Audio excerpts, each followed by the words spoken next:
Welcome back to my channel. Today is a slightly different video. I have always been brought up with cooking. My mum makes cakes. I don't know, she's always just like cooked really well for us, like home cooked meals. I mean, I know it sounds pretty standard, but still. Yeah, and we've always liked baking, and something me and my mum did all the time together was bake cakes and things. Anyway, so when I lived at home, back in the day, I might have been about 12, I used to watch Tanya Burrs, as probably many others have or did. She once posted a video and it was of a milk chocolate and white chocolate cookie recipe, and I made it, and it was the best cookies I've ever made, ever enjoyed. Like, oh, there's something about eating a warm cookie straight from the oven that nothing touches it. So I've decided to do it and kind of film it.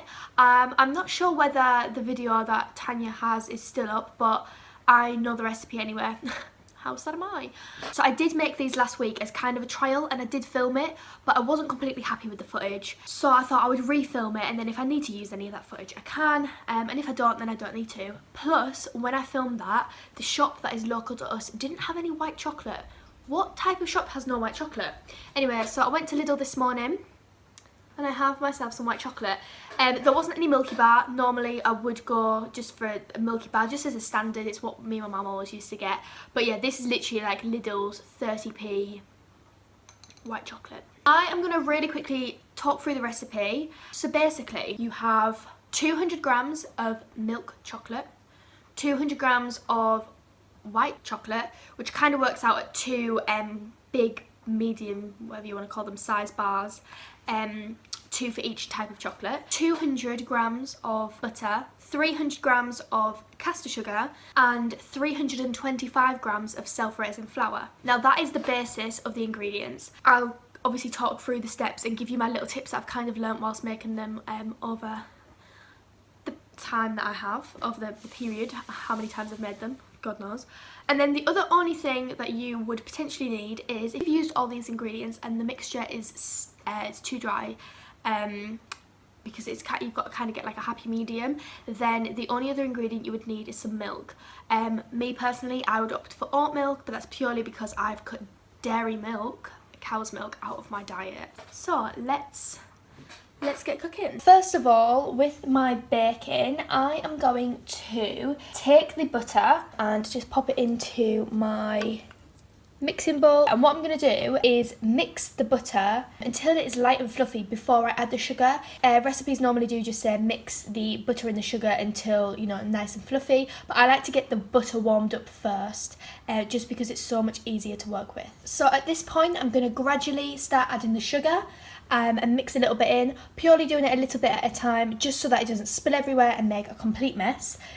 So yeah, I'm going to gradually add the sugar, mix that in, and hopefully keep the mixture consistency really nice and fluffy. I completely forgot that you obviously need an egg. So, I mean, I have an egg, but what I'm going to do, so it's ready, because the next step is adding egg and flour. I'm going to just whisk the egg really quickly in this little jar here.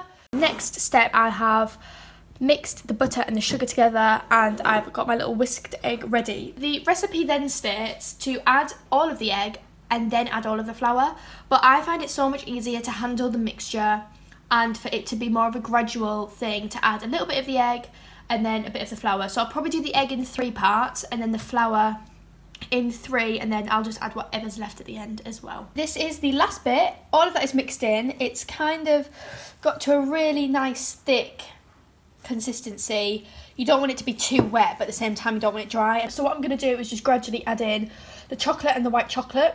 I will probably leave a few chunks of chocolate from each.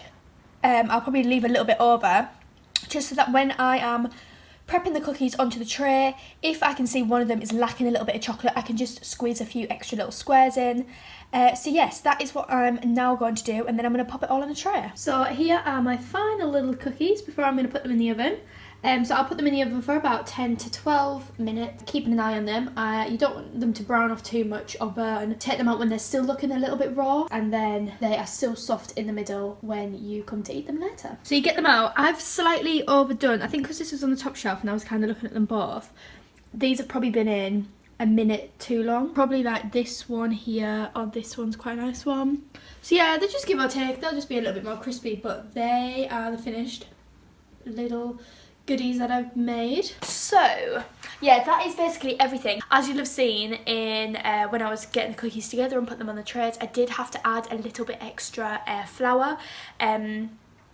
They were still slightly more wet and it was really sticky on my hands, so I added a little bit more flour just to really get them shifting and cookie kind of texture. I hope that some people try this recipe. It's my favourite. Props to Tanya Burrs, don't know where she found it or if she made it up herself, but it is the best cookie recipe that I've ever tried. So if you did enjoy this video, please give it a big thumbs up. Remember to subscribe to my channel down below, and I'll be back soon with another video.